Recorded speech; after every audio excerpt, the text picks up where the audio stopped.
ቲክቶክ ከጀመርኩ ገና 4 ወር እንኳን የሞላኝ ባይሆንም ግን በወር ውስጥ ከ10 ሚሊዮን በሁለት ውስጥ ደግሞ እስከ 18 ሚሊዮን እይታዎች የሚያገኙ ኮንቴንቶችን ክሬት እያደረኩ እገኛለሁ እና ለምን ሚስጥሮቹን ለእናንተም አላካፍላችሁም ብዬ ነው። በዚህኛው አካውንት ብቻ ሳይሆን የውጭ ተመልካቾች በሚያቸው እንግሊዝኛ ኮንቴንቶች የምለቀበት አካውንትም ላይ ሚሊዮን ተመልካቾች የሚያገኙት ኮንቴንቶችን እለቃለሁ እና እነዚህ ሚስጥሮች ምንድናቸው የሚለውን ለምን ለእናንተ ተመልካቾች አላካፍላችሁም ብዬ ነው። ቲክቶክ ደስ የሚለውና ከሌሎቹ አፖች ለየት የሚያደርገው ነገር በእያንዳንዱ ሰከንድ ሚሊዮኖች ስክሮል እያደረጉ ነው። ይህም ማለት በእያንዳንዱ ሰከንዶች የእናንተ ኮንቴንት ሚሊዮኖች ጋር የመድረስ ኦፖርቹኒቲ አለው ማለት ነው። ይሄ እድል ክፍት ሆኖ ባለበት ሰዓት ቪዲዮችሁ ቫይራል ማሄድ ከሆነ እናንተ የሆነ ስህተት እየሰራችሁ እንደሆነ ግልጽ ነው።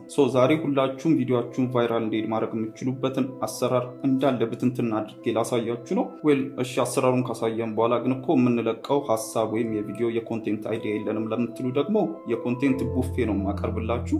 አንዴ ብቻ ጀምራችሁ የምታቆሙት በአጭር ጊዜ የሚያልቅ ሲሆን ቋሚ ኮንቴንት ክሬተር አድርጓችሁ ሁሌም በቋሚነት የምትሰሩት ኢንፋክት ፕሮፌሽናችሁ እንኳን ሊሆን የሚችል የማያልቁ የሀሳብ አይነቶችን ነው ማሳያችሁ። ከዛ በኋላ አረግ ያለባችሁን እያንዳንዱን ጥንቃቄዎችና የቲክቶክ አልጎሪዝም እንዴት እንደሚሰራ ከኔ ቪዲዮዎች ሪዛልት ጋር እያስተያየን የትኛው ምን እንደሆነ የትኛው ለምን ይሄን ውጤት እንዳመጣ እያሳየኋችሁ።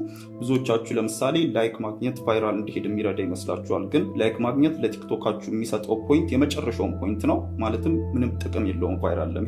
በእነዚህ ነጥቦች ላይ ከቪዲዮ ሀሳብ እስከ ኤዲቲንግ ድረስ ማድረግ ስላለባችሁ ጥንቃቄዎች፣ እንዴት ፖስት ማድረግ እንዳለባችሁና ኢንፋክት ቪዲዮችሁን ለቃችሁ ቫይራል ካልሄደ እንዴት ያን ዳሜጅ ኮንትሮል ማድረግ እንደምችሉና ቫይራል እንዴት ማድረግ እንደምችሉ ሁሉንም ነገር ብትንትና አድርጌ ላስረዳችሁ ነው። ቲክቶክ ቪዲዮ የሚለቅ ሰው በሙሉ ሊያው የሚገባ ቪዲዮ ነው ብዬ አምናለሁ። ይሄ ቪዲዮ እርግጠኛ ነኝ ብዙ አዳዲስ ኮንቴንት ክሬተሮችን እንደሚፈጥር።